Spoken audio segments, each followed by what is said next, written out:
This is the last time I'm going to record this video. Hopefully it takes and I get to upload it. Maybe it does, maybe it doesn't. Here it goes. I watched the King Kong Crazy video yesterday, the day before. And then on the video, he spoke about a situation that's going on at the FDMG buildings where Umar Johnson owes a man money. So I'm going to give you a very brief synopsis of what is happening. What is happening is that Umar Johnson owes a man money who came in and did work for him. He has not come out and said the man is lying. There was a woman who was speaking on Umar Johnson's behalf. She has not come out and said the man is a liar. She also confirmed everything he basically said and then tried to turn around on him and make him into the bad guy in the situation. He did things such as paint. He did lawn work and removed mold, or was supposed to remove mold from the building. Whatever he did, it was a total of $3,000 worth of work that they had agreed on. Umar Johnson has not given him his money. Now, if Umar Johnson has given him $1 out of that $3,000, that shit does not matter because Umar Johnson has not given him all of his money. If I went to work today and I got fired today, I still expect to get paid the motherfucking work that I did, regardless to whether that shit's today or on the 15th when I get my motherfucking check. But I expect to have that money after my work is completed. Nothing that they said negates the fact that this man is owed money, a large sum of money. Now, their thing is, he needs to have an ID. Well, he says, and Umar Johnson, the woman that spoke for Umar Johnson, said that he gave Umar Johnson an ID. That's what he said. That's what they said. He gave Umar Johnson an ID. She said it was redacted and therefore invalid because they need him to fill out a 1090 and a 1040 EZ so they can take the money out of the whatever the fuck and the blah blah blah blah. Bitch. And this is going for the whole universe, not just this woman. Bitch. Regardless to where the money comes from, he is owed money. And no motherfucking body gives a fuck if you gotta pull that shit out of your ass. When they are owed money, they expect to have their money. Where Umar Johnson gets this money from has nothing to do with that man. The steps and the processes that he has to take to get it has nothing to do with this man. The only thing this man is concerned about is getting his motherfucking money. Now, this guy is supposed to be homeless or was homeless. He was living in the school, or he did or is living in the school. He had access to the school. He was fired because he left the school open. None of that shit matters. What matters is he is owed money. Give him his motherfucking money. I don't know what he's going to do. He said he's going to get the law involved. He's going to go and through lawyers. Good for you. This whole thing about not tearing a black man down and this is a black... Fuck that bullshit. Fuck that bullshit. Everybody saying that shit. I don't give a fuck who you are. Everybody talking about tearing a black man down. You should call them all this bullshit. If this was them and this was their money, they would be furious, hot-headed and mad, ready to fight somebody. I could give two fucks about what race Umar Johnson is. At this point, he owes money. And if it was me and my money that he owed me, and if I was down and out and I was homeless and hungry every day and I needed this kind of money, the fuck out of here. We wouldn't even be talking at this point. We wouldn't even be talking. And I know that goes for a lot of you. See, Umar Johnson isn't from the streets. You could tell because he plays with money. How many people do you know that is that careless with other people's money, made it to 46, 47, 48, 49, 50 motherfucking years old without getting the business? You tell me, how many people do you know in the streets that plays with people's money the way that Umar Johnson does? And is just walking around la-di-fucking-da. See, there's a code in the streets. You don't play around when it comes to people's life, people's quality of living, and people's money. You just don't. You just don't. And you can tell that Umar Johnson doesn't live by a code because he got a grown man's money in his pocket. And he's acting like it's the grown man's fault that he ain't got it. Trying to turn it around on him. This isn't baby mama drama. This isn't you can't get your money until I see my kids bullshit. This is grown man business. So I wish this guy well, regardless to what y'all think of him. This man is owed money and I hope he gets his money. That being said, and that's all I wanted to say about that particular situation. That being said, the march. I did a video about the march. And I said, and let's back it up for a second. There was no march, there was no protest. The email was fake. Everybody knows that shit. But I did a video about it. And it dawned on me after I watched this shit that maybe that's what the march was all about. A show of force.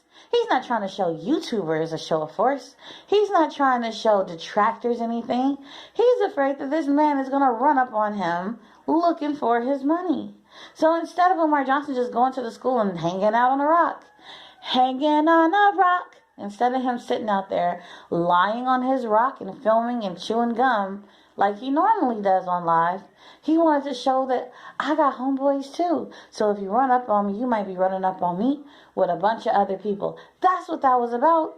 Don't get me wrong. Yes, money grab. Yes, donations. Yes, give me money. Yes, I deserve it. All that shit, right? All that shit. But that's what that was all about. Umar Johnson didn't just want money. He wanted a shield, protection.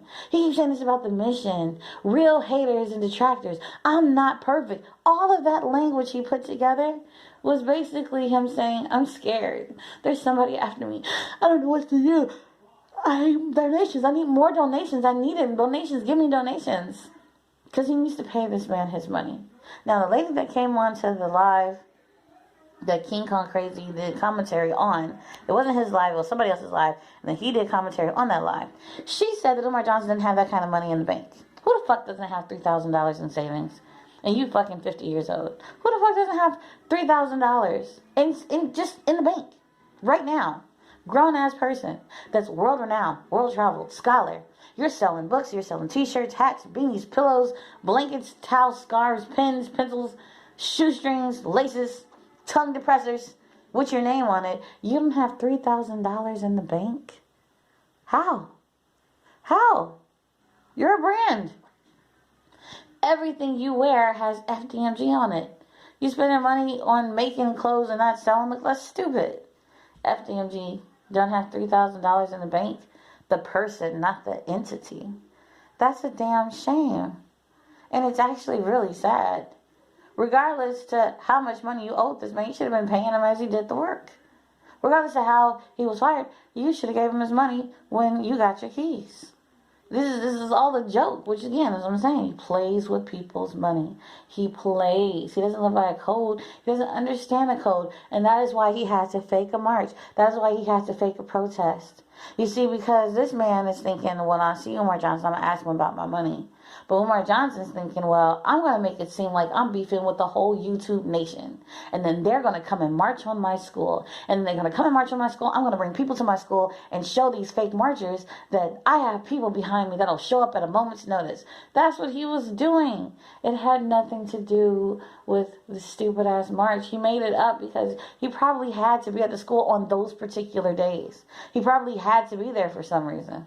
And when he knew he had to be there, he wanted people there with him. He's saying his HVACers came, remember? Well, I don't know if they did. They probably didn't. He says the electricians got keys and the Generation Electric people down there got keys or whatever. I don't know if they do or they don't. The roofer and the this and the that. That was probably just the roofer in there. Who knows? Who knows? Because he lies so much. But he made it known that he owes money to somebody. And he showed us when he was standing on a rock that he's afraid to be at that school by himself because he doesn't want to be ran up on and embarrassed. Every year he beefs. Think backwards. It's 2020. He's beefing with an ex-employee, quote-unquote contractor, independent contractor that worked at the school. We haven't heard from him yet, but trust me, it's going to be very dramatic.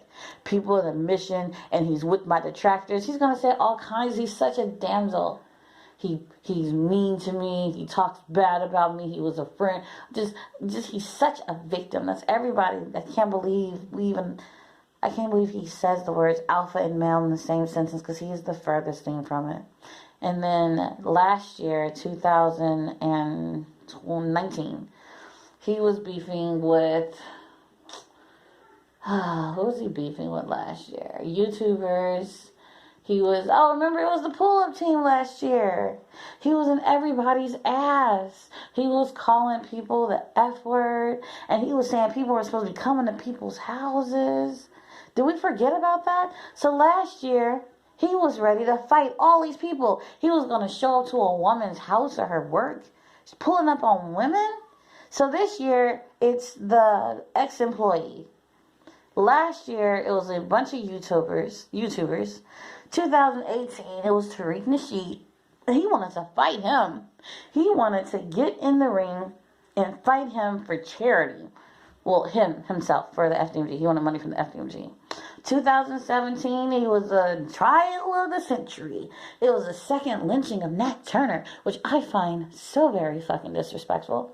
Nat Turner was actually fucking lynched.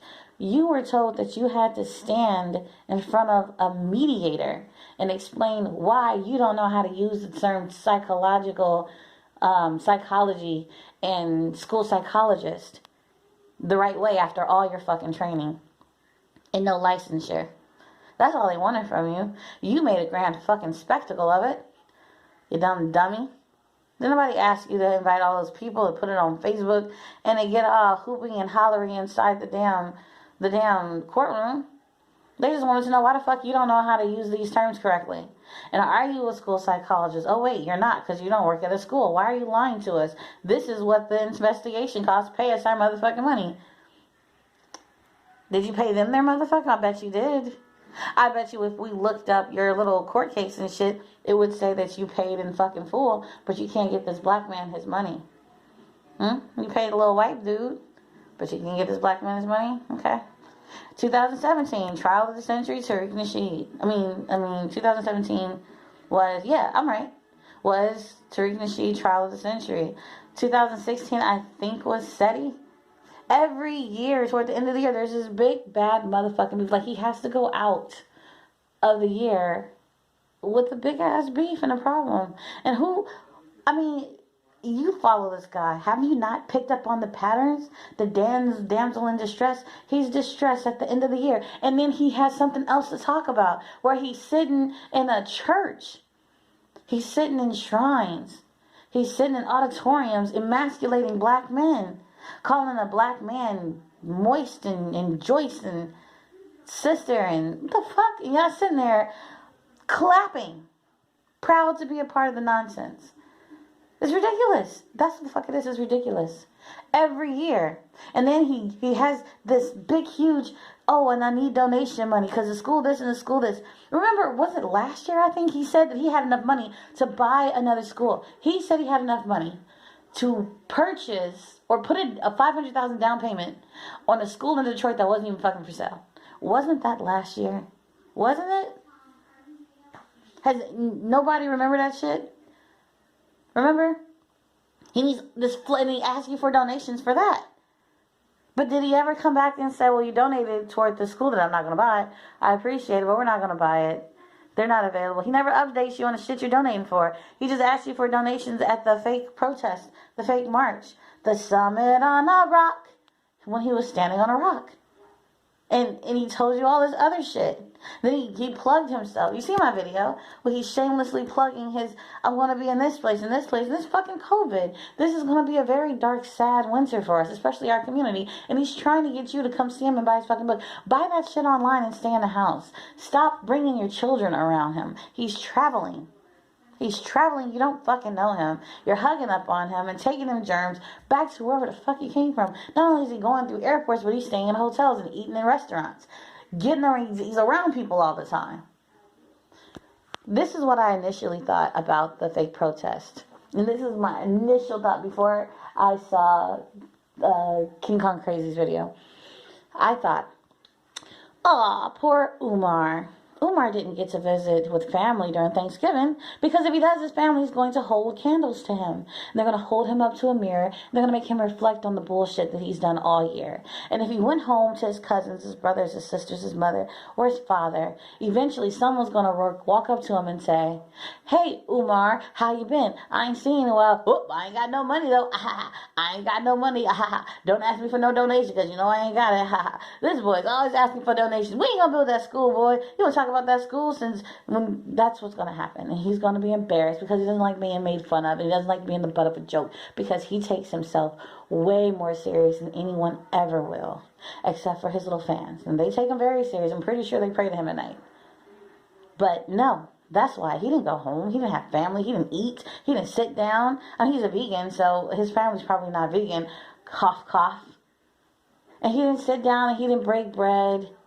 He probably holed up somewhere with one of his little fans, who probably met him at a hotel after she had friends and families over for her Thanksgiving dinner, because, they're not smart enough to social distance. And maybe he spent the night with one of those women that are probably going to give it a couple of days. These women are going to expose him again. They get too close, and then they start exposing him. And I know you guys don't know this, but just because they're not the ones out here talking doesn't mean they're not exposing him. These girls, these women, they're women, not girls, because they're old as shit. But these women, they be exposing him all the fucking time. They just don't say it out loud. But they tell people where to look. They tell people where to go. They tell people what they need to know so they can make videos of him. And this new person that he has, oh, that person's going to fall very hard, and it's going to hurt. And in return, she is going to give all the information to all the people that he calls his haters and make videos of him. Anyway, what I'm saying is, what I was thinking, that Umar Johnson didn't get to go home because he couldn't. And he said, well, I want to have dinner with people who love me. So I'm going to have a protest, and I'm going to make fake people come to my school, and then we're going to go and eat lunch. The only time you ever see him eating lunch is after one of these fake-ass events that he has. You never see Umar Johnson go out and eat lunch with other psychologists, with other school psychologists, with other school principals, with other school owners. It's just the people who worship him. Have you noticed? Now, I'm not a celebrity by any means, period. People don't know me at all. But if I wanted to go out to eat, there's quite a few people in my field that I can bounce ideas off of that I can go out to eat with. Post-COVID, of course, because I'm not trying to catch that Rona. You work in whatever industry you work at. You have friends that you work with. You have colleagues. You have people that work in your field that you respect, that you could probably call and pick their brain and go have a nice dinner with and maybe start a project with. Everyone who has a career has colleagues. Have you ever seen Umar Johnson with another psychologist? Have you ever seen Umar Johnson with another principal? Have you ever seen Umar Johnson at a table like he has with his little cronies? Have you ever seen him at a long table with psychologists, school nurse, school principal, teacher, counselor, guidance counselor, assistant principal, school secretary? You have never seen him with his colleagues, because he doesn't have colleagues, because he doesn't actually work in the field that he says he works in. And if you went to Philadelphia, the public school district, and there was a big, huge convention, and all the teachers and principals and blah, blah, blahs were there, nobody would walk up to Umar Johnson and say, hey, remember me? We used to work together. They wouldn't want to be associated with him.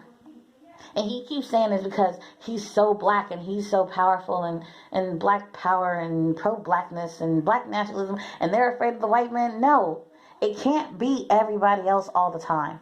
Sometimes it's just you. So here we are at the end of the year. So he's become a damsel in distress again. He is a victim of a man that is trying to get his money back. He is a victim of YouTubers who are lying on him. Everything everybody says is a lie. Have you noticed? Everything everybody says is a lie. He doesn't owe back taxes. That's a lie. The lights are on, and he isn't stealing electricity.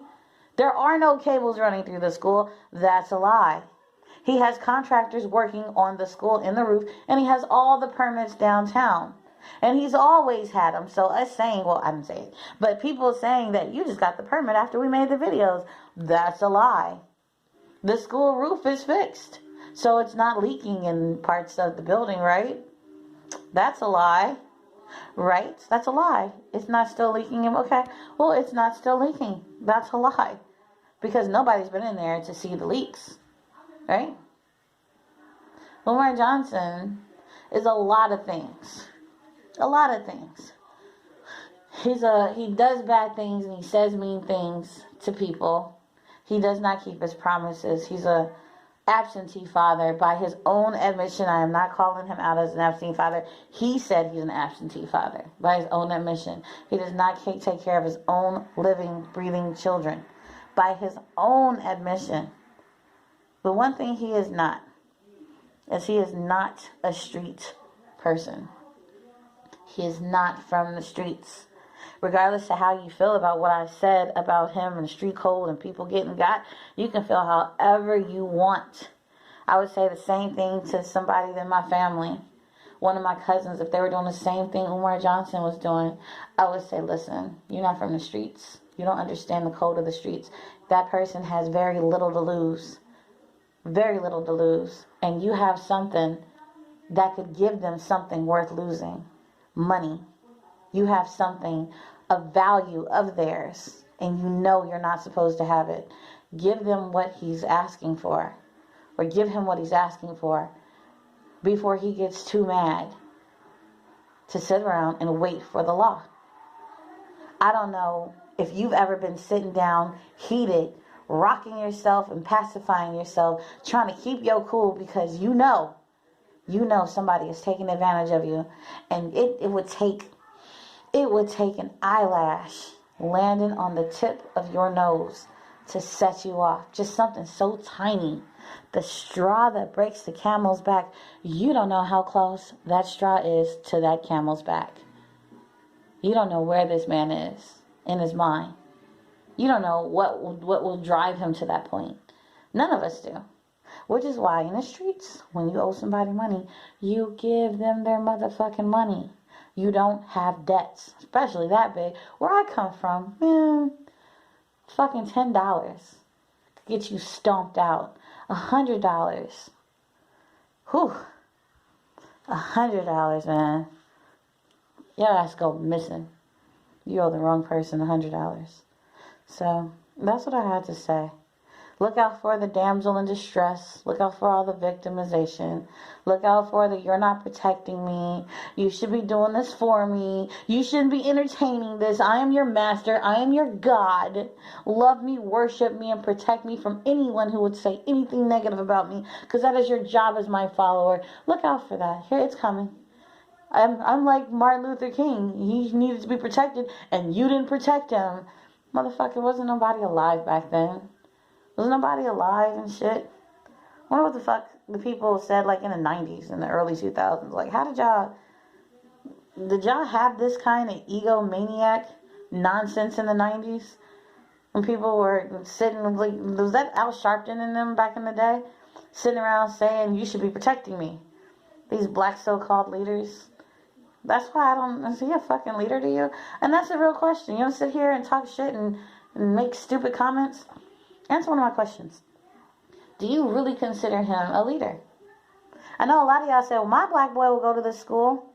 That's great. Send your black boy to this school. I'm sure he'll have so much fun feeding the goats and the dolphins, flying airplanes and shooting guns with the gun club, driving dirt bikes on the dirt bike mounds and in the water polo team and skydiving off the roof and sitting in aeronautical engineering courses. And STEM and shit. I'm sure your son will have a lot of fun at FDMG. Send his ass there. That's you. That's your life. That's your choice. No one's saying that you shouldn't. I'm not telling you not to send your son there. You got a desk for him? Send his ass to that school. All you're going to do is set his ass up for failure. There's a lot of pro-black schools, and some of them are out fucking standing. Some of them, their kids can't even do second grade fucking math in the 10th grade. They end up in regular school, remedial as fuck. And that's fine. They catch up eventually. They don't have a choice because life will catch them up for them. Some of them are great. Some of them are not. Some of them are just money grabs. You want to advocate for FDMG, go for it. But that's not what I'm asking. What I'm asking is, do you really see him as a leader? He's damn near 50. Has he actually led anybody anywhere? Has he changed the scope of the prison-to-school pipeline? Has he talked to anyone that could do anything about it? Do you even know their names? The people that could help change the public school system or whatever? Do you have the resources you need to keep your kid out of the prison-to-school pipeline? Or do you just have a fucking book? Have you noticed that everything that he says will help the black boy comes in the form of giving him money? Give him money for a consultation? Consultations. You're going to have somebody consult with you that doesn't have a license, doesn't have a practice, never had a practice, never had a license, doesn't work for a school, can't work for a school. I mean, you're going to pay $50 to have somebody that doesn't work in the industry, that didn't work in the industry for more than a couple years. Shit, if that's the case, I took pottery classes in high school. I could be what is it, the people that make pottery? One of those people. I could teach a class when I was actually really, really good. Really good. I can sculpt anything that I see, and I have no idea why I have that ability. It just fucking comes to me. I don't do it because it's dirty and it's messy and it's cold and I fucking hate it. But I found out in high school that I had a gift, I had a talent. I'm like, whoa, I didn't know I could do this. This is some crazy shit. Faces, fists, arms, buildings, cars. I mean, it just comes to me. But I've never gone to school for it. I'm not licensed for it. Can I just call myself a potter and open up a studio and start charging people to make pottery? Sure I could. Why not? But wouldn't you rather learn from somebody who actually took the time to learn the discipline? Right? Same thing with this shit. Wouldn't you rather get a psychologist, an actual psychologist? Because he's not a psychologist. We got to stop saying that. He's not a psychologist. Being a psychologist means that you're licensed. He does not have a license. He's never had a license. He doesn't want a license because he's smarter than the black people in the field, and he doesn't want to work with white people. He's not smarter than the white people.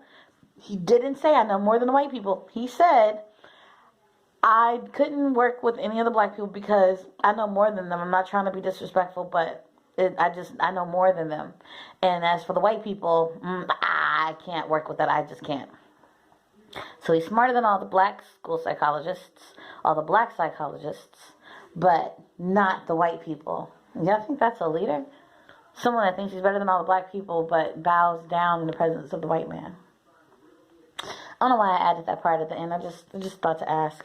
Anyway, that's what I think. Damsel, the end of the year is coming. So he's going to put on this big, huge chiffon suit with a long train and run down a long corridor with the chiffon curtains blowing in the wind, slowly, like in the telenovelas, gliding toward his harem of women that pat him on the back every time he poops on everything in the black community. And he's going to fall softly on a couch and he's going to say, oh, they're so mean to me. Save me. Protect me. Give me money. Donate to my sadness. I need it for black boys. And you know what's going to happen? They're going to donate. He's gonna need all your kids' Christmas money, your kids' snowshoes money, your kids' I don't know, back to school, second semester money for when your kids go back to school, the sales that go on after Christmas money. He's gonna need all that money because it's for black boys. And as my last video said, where are they? Where are the black boys? Where are they at though? You tell me. I get it. People showed up to the school and they stood there for black boys, and not one fucking black boy out there. And half the kids aren't even actually in school. They're on online school. They could have came during recess, but they didn't. Why? Because this wasn't about black boys. One more thing I want to say. This guy, Don, the one from the live stream that King Kong Crazy did the commentary on, they said he needed an ID, and he said he sent an ID, which Umar Johnson, spokesperson, the woman, said he did. Sent an ID. She didn't deny that. Here's the thing. She said that it was redacted. No one's saying that it wasn't redacted. He said, I don't remember what he said about that. But Umar Johnson doxes people. I call it dosing. Some people say doxing. Umar Johnson doxes people, and I can see why he would redact this stuff, because Umar Johnson